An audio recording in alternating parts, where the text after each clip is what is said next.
برداشت کرنا سیکھو گے. یاد رکھو میرے بچوں، اگر آپ صبر سیکھ گئے تو کوئی آپ کو پکڑ نہیں سکے گا. یہ جو ریسنگ گاڑیاں ہوتی ہیں نا، فراری اور مختلف ان کے نام ہیں، مشہور فراری ہے، اٹلی میں بنتی ہے. لیمبرگینی، یہ دونوں بنتی ہیں وہاں اٹلی میں. اور اس میں جو آدمی جا رہا ہو اس کے لیے سپیڈ لمٹ کی قید کوئی نہیں، ورنہ سب گاڑیوں پہ 120 کلومیٹر پر کہ اوپر جائیں گے تو جرمانہ ہوگا. لیکن جو آدمی لیمبرگینی میں جا رہا ہے یا فراری میں جا رہا ہے اس کے لیے کوئی جرمانہ نہیں، چونکہ وہ یوں کرو تو 1 سیکنڈ میں وہ 120 پہ چلی جاتی ہیں، صرف اتنا کرنے سے شم ایسے جاتی ہیں.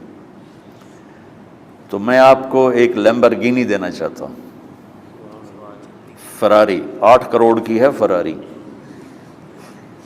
8 کروڑ کی گاڑی ہے فراری. کئی دفعہ وہاں جب جاتا ہوں تو کوئی نہ کوئی بٹھا دیتا ہے، یہ آپ کو ذرا سیر کرائیں. وہ ہمارے کو تو شوق کی کوئی چیز ہے نہیں، وہ نوجوانوں کے شوق کی چیز ہے. تو 8 کروڑ کی گاڑی ہے، میں مفت آپ کو دے رہا ہوں، وہ ہے صبر. آخرت کے سفر میں اگر تیز چلنا چاہتے اور سب سے آگے نکلنا چاہتے ہو تو صبر کی فراری پہ سوار ہو جاؤ. تمہیں کوئی پکڑ نہیں سکے گا، تمہارے کوئی قریب بھی نہیں آ سکے گا. کہ دنیا میں صبر کرنے والوں کا قحط آ گیا ہے. بڑے بڑے علماء ہیں اخلاق سے خالی، بڑے بڑے علماء ہیں صبر جانتے ہی نہیں. اور پورا معاشرہ سر علماء، تم کل کے علماء ہو اس لیے علماء کی بات کر رہا ہوں، ورنہ پورا معاشرہ میرے بچوں صبر سے خالی ہے. تم سیکھو.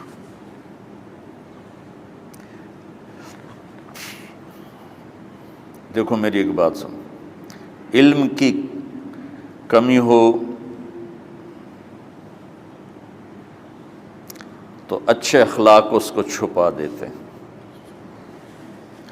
اخلاق کی کمی ہو تو بڑے سے بڑا علم بھی اسے چھپا نہیں سکتا.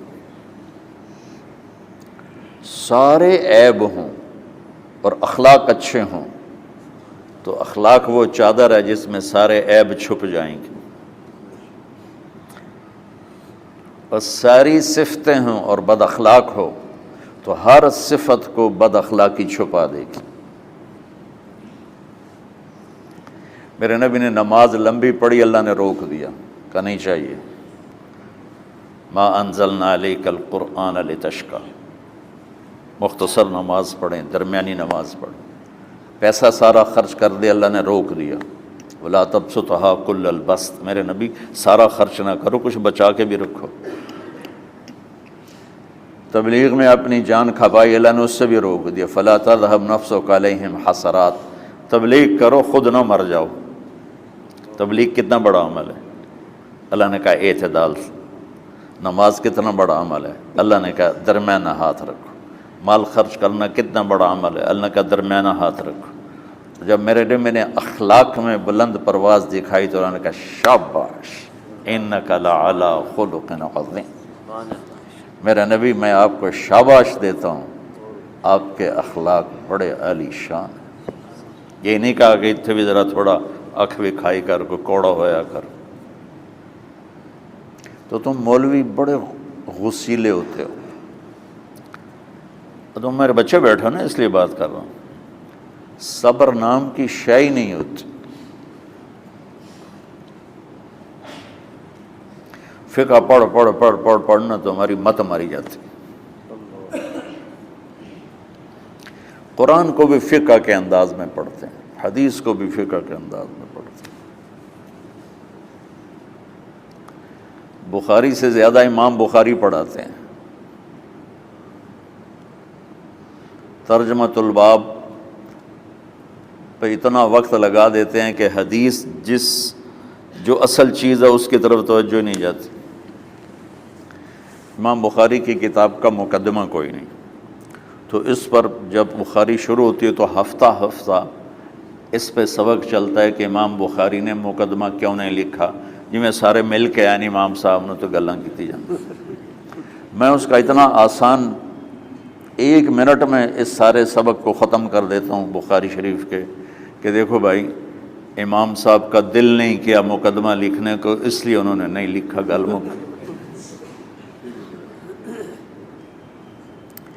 ایک حدیث کے عنوان اور حدیث میں جوڑ نہیں تھا، تو شیخ رمزی بہت بڑے فاضل آدمی ہمارے فیصل آباد، میں نے کہا شیخ یہ جوڑ کوئی نہیں، کہا شیخ ھذا من اصعب ابواب البخاری، یہ بخاری شریف کے مشکل ترین ابواب میں سے۔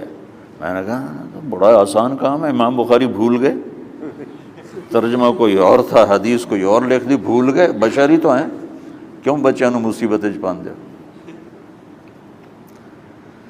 تو بچوں شوق سے جاؤ، بہانے نہ کرو، ہماری ذرا تھوک ڈال کے پیٹ میں درد، وہ شامہ پہ جاؤں گیا پھر توڑیاں، ٹھیک ہے نا۔ میں زیادہ بول نہیں سکتا ہوں، ضروری سمجھ کے آیا تھا کہ تم خوشی سے جاؤ۔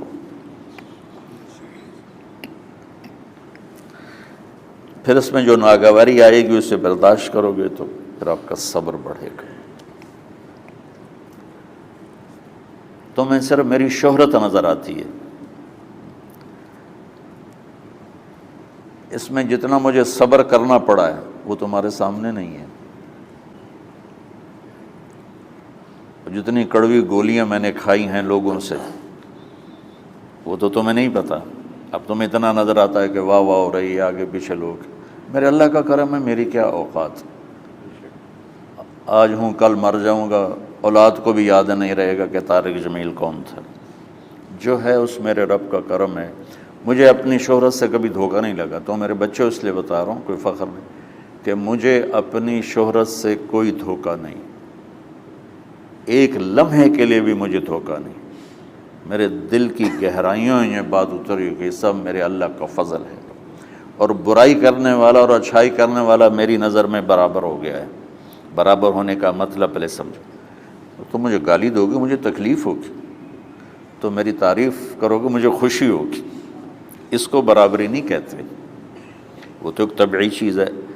یہ میں نے ہاتھ پہ اپنا ہی ہاتھ مارا تو اس کو درد ہو رہا، تو اگر میں مولوی شوکت صاحب سے بدتمیزی سے بات کروں گا تو ان کو تکلیف ہوگی، اور میں ان کی قربانیاں بیان کروں گا۔ یہ ذرا کھڑے ہونا، ادھر ہاتھ دو، یہ اس سارے نقشے کے بانی ہیں، یہ پہلی اینٹ ہے۔ یہ 3000 روپے اس وقت لے رہے تھے 1985 میں 86 میں کراچی،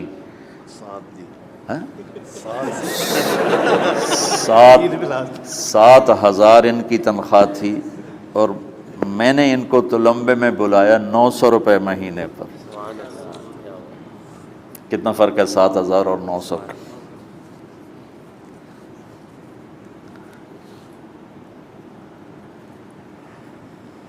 لوگ میری تعریف کرتے ہیں، میں اللہ کا شکر ادا کرتا ہوں، اور اس پہ میں تکبر میں نہیں آتا۔ یہ ہے مدح اور ذم برابر ہو جائے، یعنی تعریف کرنا اور برائی کرنا برابر ہو جانے کا مطلب یہ نہیں ہے کہ برائی سن کے اثر نہیں ہوتا اور تعریف سن کے اثر نہیں ہوتا، نہیں، برابر ہونے کا مطلب بتا رہا ہوں، اس کی توفیق، تائید، رحمت اپنی اولاد کو بتا رہا ہوں۔ کوئی میری تعریف کرتا ہے میں اللہ کا شکر ادا کرتا ہوں اور اپنے آپ کو بھولتا نہیں ہوں، کوئی میری برائی کرتا ہے تو میرے دل میں اس کے لیے کوئی منفی جذبہ نہیں پیدا ہوتا۔ یہ ہے اچھائی برائی کو برابر کر دینا۔ کہ میرے اوپر مختلف الزام لگتے ہیں تو میں ان کو پی جاتا ہوں، اور اس طرح کا معاملہ کرنے والوں سے اپنے دل کو بالکل صاف رکھتا ہوں، بالکل صاف، اور میرا ان سے معاملہ اسی طرح ہوتا ہے جیسے پھر آؤ جی اپنی وجہ سے کبھی کسی سے قطع تعلق نہیں کرتا۔ تو بچوں، صبر بہت بڑی دولت، یہ تمہاری تبلیغی زندگی میں بھی کام آئے گی، علمی زندگی میں بھی کام آئے گا، جب تم گھر والے بنو گے، شادیاں ہوں گی، اس وقت یہ کام آئے گا۔ ٹھیک ہے، اب بہانہ تو نہیں کرو گے نا، خوشی سے جاؤ گے نا؟ چلو، السلام علیکم۔